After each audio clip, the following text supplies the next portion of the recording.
Welcome to another episode of Today in Radio History. Today we spotlight an episode from Fibber McGee and Molly, which was originally broadcast today, May 23rd, 1939. Make sure to like and subscribe to our YouTube channel and click that bell to receive notifications on each weekday video upload. If you would like to purchase Fibber McGee and Molly memorabilia or a preloaded MP3 player with all of the known episodes from Fibber McGee and Molly, or perhaps other radio shows that originally aired on your birthday and anniversary or any customized date, all you have to do is click on the link below in the description or visit us online at RadioLongAgo.com. Fibber McGee and Molly followed the adventures of the habitual storyteller Fibber McGee and his sometimes terse but always loving wife Molly, living among their numerous neighbors and acquaintances in the community of Wistful Vista. As with most radio comedies of the era, Fibber McGee and Molly featured an announcer, a house band, and a vocal quartet for interludes.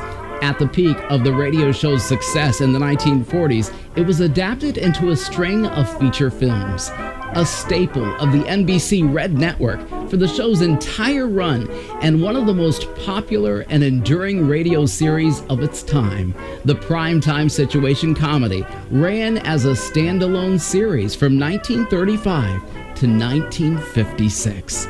Today's episode, The Stork, originally aired on this day, May 23rd, 1939. Today in Radio History presents Fibber McGee and Molly. The Johnson Wax Program.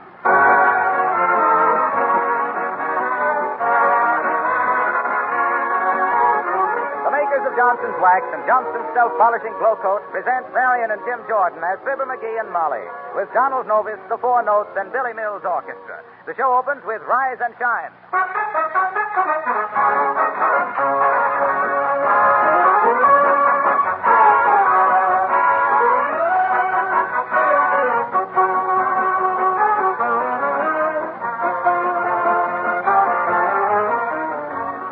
Every few years, a new labor-saving product is introduced on the market. The washing machine, the vacuum cleaner, soap chips, ready-mixed flours, and then Glow Coat, the labor-saving, no-rubbing polish for floors. Now the makers of Johnson's Wax announce a new labor-saving product that has been badly needed. A polish for automobiles that does a double job. Its name is Johnson's Car-New, spelled C-A-R-N-U. Johnson's Car-New does two things at once. Both cleans and wax polishes your car in one simple, easy operation. Doesn't that sound like an improvement over the old-fashioned cleaning and waxing job? Well, it certainly is, because Johnson's Car-New saves you both time and hard work. This new double-duty polish is a liquid that goes on quickly, dries to a powder, and comes off quickly, leaving your car with a lustrous wax sheen. Surely it's worth an hour of your time to give your family the thrill of having a new-looking car to ride in. So get a can of Johnson's Car-New today at your filling station, garage, auto supply store, or your regular wax dealer. Do the double job of cleaning and waxing in one easy operation. And you'll say, with thousands of other car owners, your car looks like new when you use Car-New.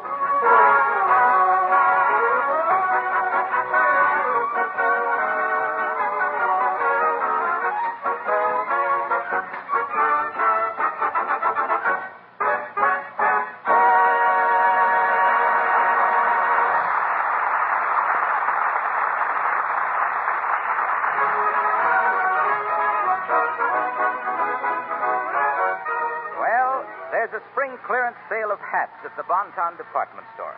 So Molly has left Fibber to finish his breakfast alone. And here in the living room at 79 Wistful Vista, with the morning paper in his left hand and a saucer of coffee in his right, we find the, quote, master, unquote, of 79 Wistful Vista, Fibber McGee.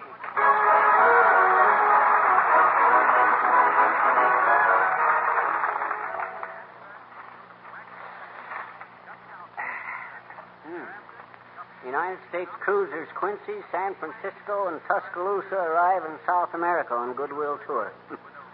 Wonder why they always send battleships on a Goodwill tour. It's like sending Boris Karloff to deliver your Valentine.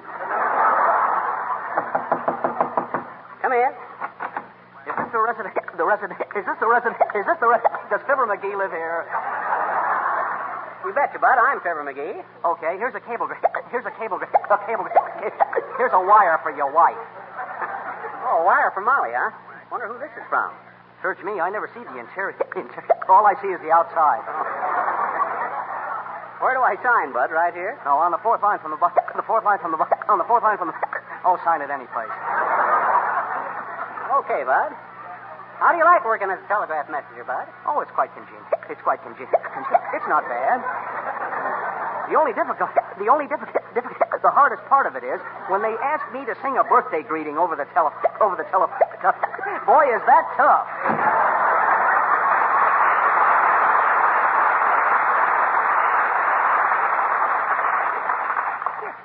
That guy ought to be good at singing sentimental messages over the phone. He's got a nice catch in his throat.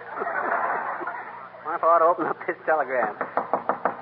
Hope that ain't that messenger again. I was hoping he wouldn't notice I didn't give him the tip. Come in. Hello, Mr. McGee. We bring him back laundry. I'm going to go with it. $2.43, please. Okay, Gooey Fooey, here you are. Oh, thank you very much. Okay. Thank you very much. By the way, Gooey Fooey, what do you do with all the money you make? It's very expensive for keeping the son in the college. Oh, I see. But not much longer. Our son, he graduates from Colgate in June. Oh, is that so? Graduates from Colgate, eh? That's fine. Did he make any of the teams? He tried very hard for making football, basketball, track team, and rowing on crew. Rowing on crew. Oh, you mean rowing on the crew? Yeah. Didn't he make any of them, Gooey? Oh, no, he studied too hard, you see. All the muscles in the brains, no brains in the muscles. Oh, that's tough. Too bad, though, he couldn't win his letter after 4 years at Colgate. That's what he say, too. That's all. Yeah, he say, long time, no see. Goodbye now.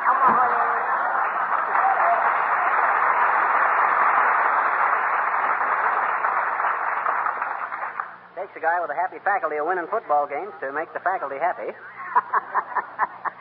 Don't you get it, Molly? I said, oh, she ain't here, is she? Dad ratted, if every knocks a boost, I ought to be higher than a kite. Oh, hi, little girl. Hi, mister. What's on your mind? I says, what's on your mind? What do you want? Will you please tell me a story, Will you please, Oh, go on, sis. I ain't got time to tell you a story. Why don't you go on home and ask your mama to tell you a story? Well, you got more of them, I betcha. Oh, yeah? What gave you that idea? Well, gee, my mom said you're the biggest storyteller she ever knew. She did, eh?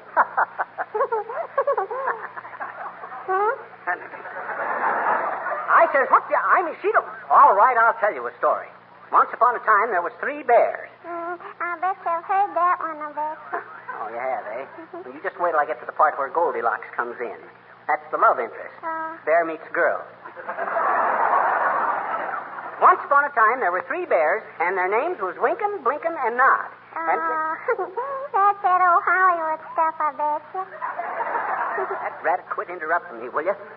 What's Winkin' and Blinkin' and Nod got to do with Hollywood, anyhow? Well, I asked my papa who Winkin', Blinkin', and Nod were, and he said it was 2 producers and a yes man.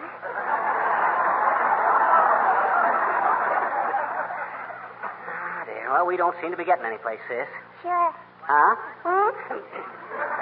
If you know so much more about my stories than I do, go on out and sit on the porch and tell yourself one.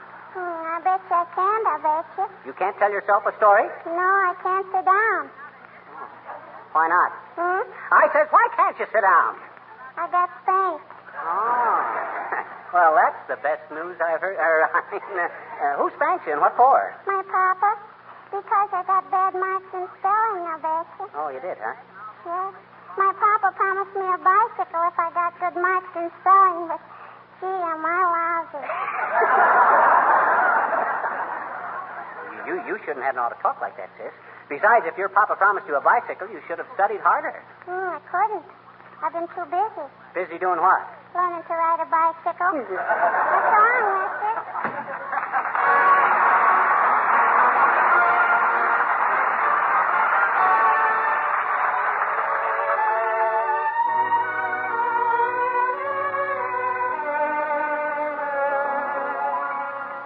Someday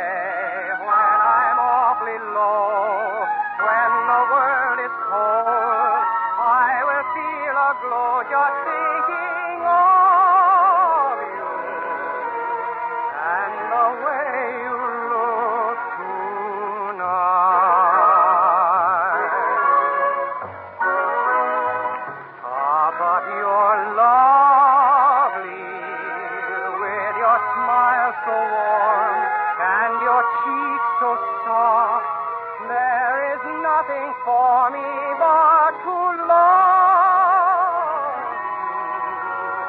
you just the way you look tonight.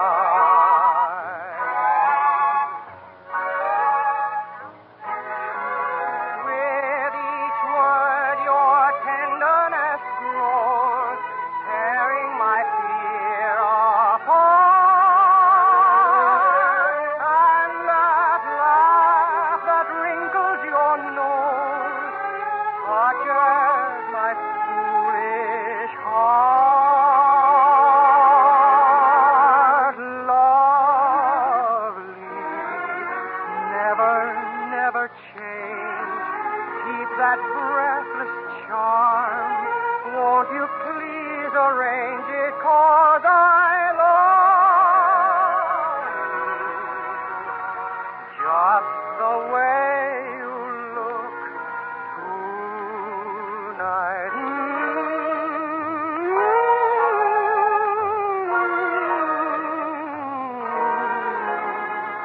Just the way you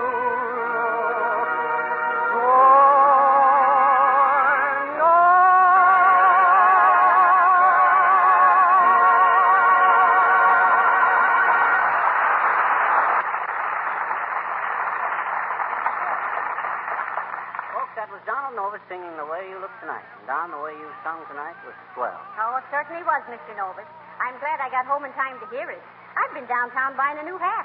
Gee, the one you have on, Molly? It's beautiful. Hey, I think so too, Molly. That's what I call a hat. Makes you look 10 years younger. 20 years. 30 years. Who'll make it 40? 40! Sold!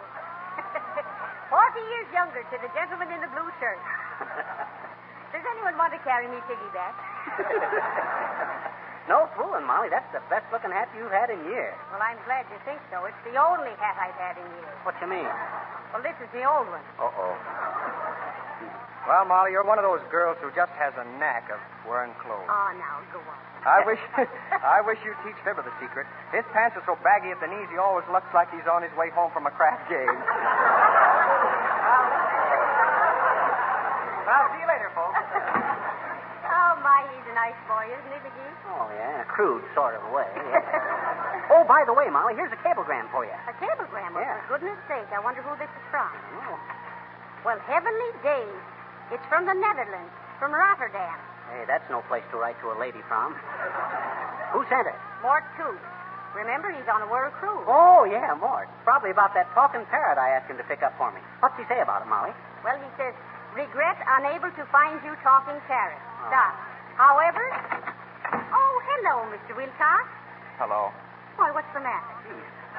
You look kind of upset about something, Harpo. Oh, I am. I'm terribly worried. Oh, don't you feel well? Oh, I feel all right, but did you see last Sunday's paper? Why, yes. What about it? Well, did you read Tarzan? They've got him in a terrible spot. Now...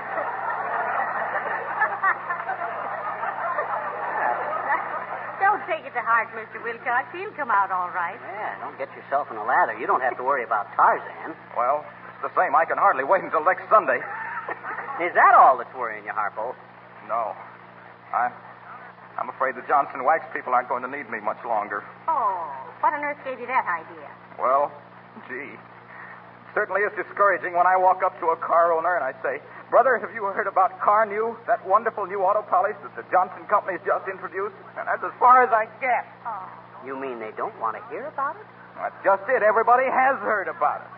They say, yes, it's marvelous. We just apply it over the clean surface of our car and let it dry and wipe it off. And with hardly any effort, our old jalopy looks just like it came off the sales room floor.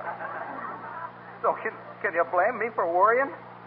Gee, with everybody that uses Car New turning out to be a salesman for it, where does that leave me? Oh, wait. Don't be so jittery, Harpo. Calm down. Why, sure. What would Tarzan do in a case like this? He wouldn't give up. No, of course not. He'd just climb up in a tree and beat on his chest and defy the world. Sure. By George, you're right. I won't give up. No. I'll find somebody that hasn't heard about Car New. Betcha.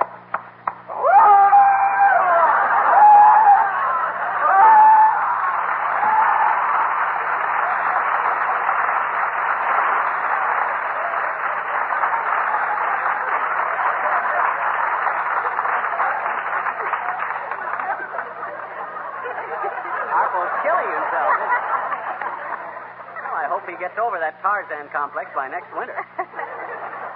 Why, McGee? Oh, I suppose he has to stop and polish a car someplace, and he ain't got nothing on but a loincloth. Oh. Better read the rest of the cablegram, Molly. Oh, yes. Regret unable to find you talking parrot. Yeah. Stop. However, knowing you love birds, have sent you beautiful stork. Stork? Stop. Should be there by time you get this. Stop. Regards. Signed Toops. Well, heavenly date, a stork. That's a fine substitute for a parrot. A stork. I suppose if we'd wanted a bald eagle, he'd have shaved an ostrich for us. Stork. Well, I suppose we'll have to take it, McGee. Call up the freight depot and see if it's here yet. Okay, but I don't get the idea, Morrison. Hello, Fizzer. Hello, Cupie. I hope I'm not butting myself in when I'm not wanting. Certainly not, Mr. DePopulis. McGee was just going to call the freight depot. Yeah, a guy was going to send us a parrot, but he... Oh, parrots is being a wonderful bird, I'm thinking. It is a constant source of amusement to me how birds is learning to talk like people. There is talking parrots, Florence Nightingales, stool pigeons. Well, we didn't get a parrot, Nick. The guy sent us... You know, it's a funny consequence that I'm reading about. A parrot's in a book just last night, which the name of it is calling itself by the title of a man whose name was Robin Hood Caruso. Oh. You mean Robinson Crusoe, Mr. DePopulis. Oh, I stand connected. Anyway, these stories is being all about a sailor who's being marined on a desert island. He's a regular castaway. Castaway. Sure. Well, sir, this Robinson Crusoe stuff is having almost hardly nothing to do with anything except this parrot and a cannonball, which he is life-saving from some other cannonballs, who was inviting him for lunch, and he was going to be the lunch. Not cannonballs, Mr. DePopulis. Cannibals. Oh, what is the difference? They're both a son of a gun to be monkeying with, I'm thinking. Anyway, Robin Hood is naming the savages My Man Godfrey. This man Friday. All right, but send him back Saturday because I haven't finished the book. Anyway, these parrots, which is being kind of a chicken in Technicolor, is able to hold very intelligent conversations, which is just going to prove that parrots is different from people like you, Fizzer, because they're laying an egg before they're learning to talk.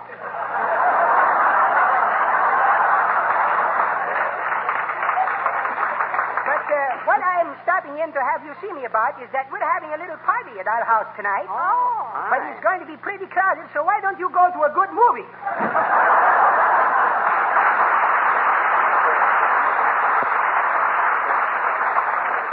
Molly, do you believe in the hereafter? Why, certainly. Well, hereafter, when that guy comes over, don't open the door. Oh, Mr. DePopulis is all right, McGee. Now get busy and telephone the freight depot. Oh, hand me the... Oh, dear. Come in. Oh, it's Mrs. Uppington. How do you do, Mrs. Uppington? Oh, how do you do, Mrs. McGee? And Mr. McGee? Hi, Uppy. I just thought I'd stop in, Mrs. McGee, to see your new hat. You did just buy a new hat at the Von Town, did you not? Why, yes, I did, Mrs. Uppington. But it hasn't been delivered yet. Did you see me at the Bonton? Oh, no. But my maid did. She says it's a wonderful place to buy hats. So economical, you know. Oh, is that so, Mrs. Uppington? My, it must be wonderful to have your maids buy your hats for you. Personally, I like to select my own. Oh, my dear, you don't understand. My maid buys all of her own hats there. I, of course, get mine directly from Paris. Ah, you poor thing. How terrible. No wonder they're all out of style by the time you get them. Molly's round. But really, Mrs. McGee, they're not, you know. My couturier assures me that my hats are in the latest mode. Original Parisian styling, of course. Oh, of course, Mrs. Uppington. McGee, remember what I said about that last hat of Mrs. Uppington's? Huh? Didn't I say at the time it looked real French to me? Oh, well, that ain't exactly the way you put it, Molly. You said get a load of the lid on Snooty Puss. It looks like the Eiffel Tower. Now, there, you see, Mrs. Uppington? Yes. I'm so glad you liked them, my dear. After this, I shall send them over to you when I'm through with them, rather than throw them out with the rubbish. Oh, well, that's so sweet of you, Mrs. Uppington. But I couldn't think of accepting them without making some precipitation. Now, I tell you, you must let us send our rubbish over to you. Oh, why, that's quite unnecessary, I assure you. Oh, but I insist, Mrs. Uppington. It's too much, really. Oh, not at all. But, my dear. Oh, but I insist. Must you be going, Mrs. Uppington, so soon? Yes, yes, I must be going. Goodbye.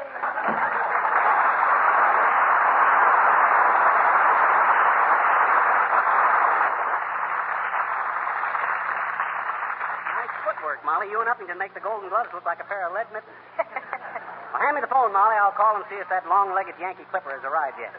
Hello, operator. Connect me with the freight depot. Oh, is that you, Mert? That is. And to think that Alexander Graham Bell spent his life for something like this. I think I'll write Don Amici a nasty letter. What? How's everything, Mert? It is, huh? What? He is? They did? He will? Oh, that's too bad, Mert. How old is your grandfather? Huh? Oh, well, it's about time, isn't it? Let me get this straight, Mert. They took a bullet out of his what? Oh. Is that so? Oh, heavenly days. Did Mert's grandfather get shot? Yeah. Where? Gettysburg. Yeah. Say, Mert, connect me with the railroad freight office, will you? Thanks. Oh, hello, freight office? You got a Stork there for Fibber McGee? Huh? Due in on the 224, eh? Gee, it's 2:15 now. Okay, Bud, we'll be right down. Come on, Molly, we got to meet the 224. All right, dearie. Play something, Mr. Mills.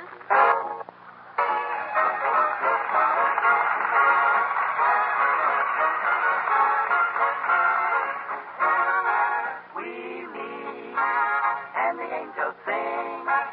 The angels sing the sweetest song I ever heard. You speak, and the angels sing, sing, or am I breathing music into every word? Suddenly, the setting is strange. I can see water and moonlight beaming, silver waves break on some undiscovered shore. Then suddenly, I see it change. Long winter nights with the candles gleaming, through it all your face that I adore. I adore.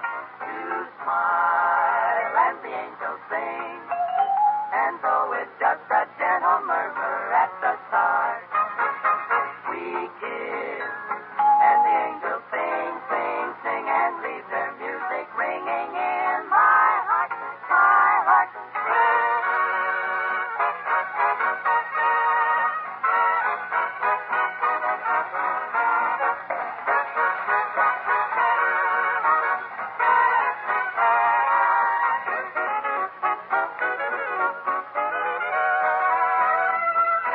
Suddenly, setting a string, I can see water and moonlight beaming, silver waves break on some undiscovered shore, shore, shore, shore. Suddenly, I feel all change. Long winter nights with the candles gleaming, through it all your face that I adore, adore. You smile, the angels sing, and though it's just a gentle murmur at the start, we kiss and the angels sing, and leave their music ringing in my heart.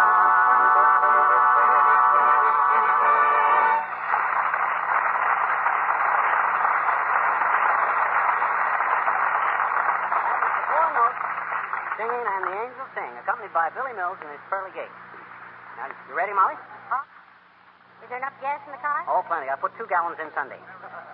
You wait till I see that more tooth. Ah, there, through it, Faye. Oh, hi, Boomer. Good day, Mrs. McGee. I have a little punch board here. Thought you might take a chance on a candid camera. Only 10 cents a punch. Very cheap, too. But to be candid, so's the camera. No, thanks, Boomer. Not today. Oh, go on, McGee. It'd be nice to have a camera. Let's see the punch board, Mr. Boomer. Thank you, my dear. Thank you. Have it right here somewhere. Now, where I put that punch board? Punch board, punch board. All right, come on, Boomer. We're in a hurry. Now, don't get in an uproar, Puzzle Pan. Have it right here somewhere. Now, where I put that punch board? Here's a letter from my son, Horatio Jr., inviting me to attend the commencement exercises. Clever lad, went through reform school in 3.5 years. Extra credits for pocket picking. Ah, what's this? Well, well, a bitter note from the finance company. Disagreeable people, bunch of back receipt drivers. I hear a little mechanical device for holding out aces in a poker game. Ah, yes. Goodbye, Mr. Chips. Hurry up with the punch board, Mr. Boomer. We've got to get down to the railroad station. Just as soon as I put in my upper plate. Let's see. Where did I put that punch board? Here's a photograph of my little sister, bless her heart. Quite a tomboy. Loves to get into slacks and breeches of promise. Small packet of arsenic. Going to play a joke on an old friend of mine. Yes, indeed. This'll have him in convulsions. And a check for a short beer. Well, imagine that. No punch board. Wonder what I could have done with it. Well, I'll see you about it later, my dear. Good day, Adelpate. Good day, Mr. Boomer.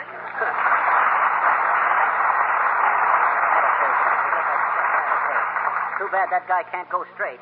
His mother must have been frightened by a spiral staircase. Oh, come on, hop in the car, Molly.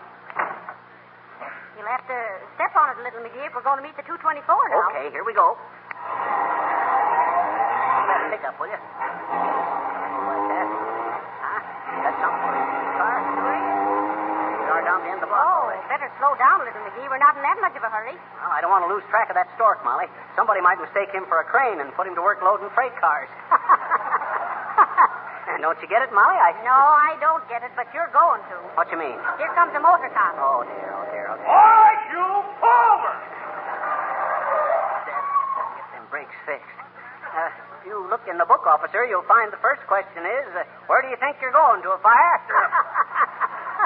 A fresh guy, huh?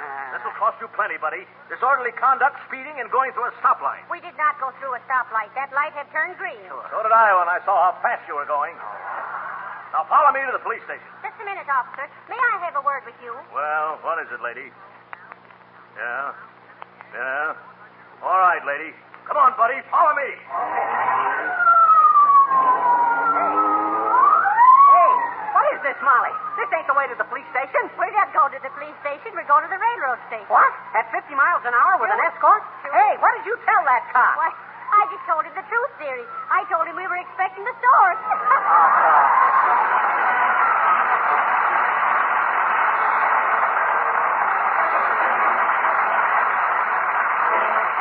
Fibber and Molly will be back in just a moment. And now may we have your attention. When you go into a home that has beautiful gleaming floors, you feel genuine admiration for the woman who lives in that home. A glossy, polished floor is always a sign of good taste. Now, there's no reason why you shouldn't have floors that are so bright and clean that everyone will admire them. Johnson's self-polishing Glow Coat will quickly give your floors a wonderful, lustrous polish without rubbing or buffing. Just apply and let dry. Glow Coat makes linoleum sparkle like new in a few minutes' time.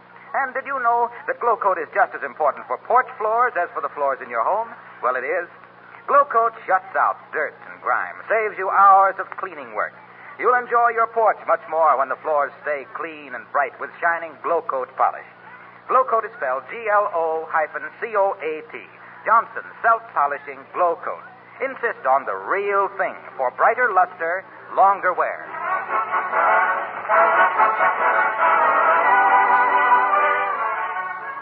Well, now that we've got a Stork, McGee, what on earth are we going to do with it? Well, I'm going to keep it till a week from Thursday and then present it to the Wistful Vista Zoo.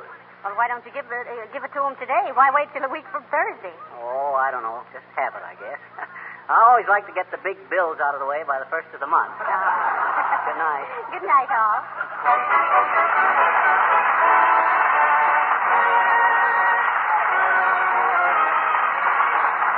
May we suggest that when you visit the New World's Fair, you'll be sure to see the 15 beautiful model homes in the town of tomorrow. On all the floors and woodwork of these homes, Johnson's wax polishes are used exclusively. This is Harlow Wilcox, speaking for the makers of Johnson's Wax and Johnson's Self-Polishing Glow Coat at Racine, Wisconsin, inviting you all to be with us again next Tuesday night. Good night. The Way You Look Tonight is by Jerome Kern. This is the National Broadcasting Company.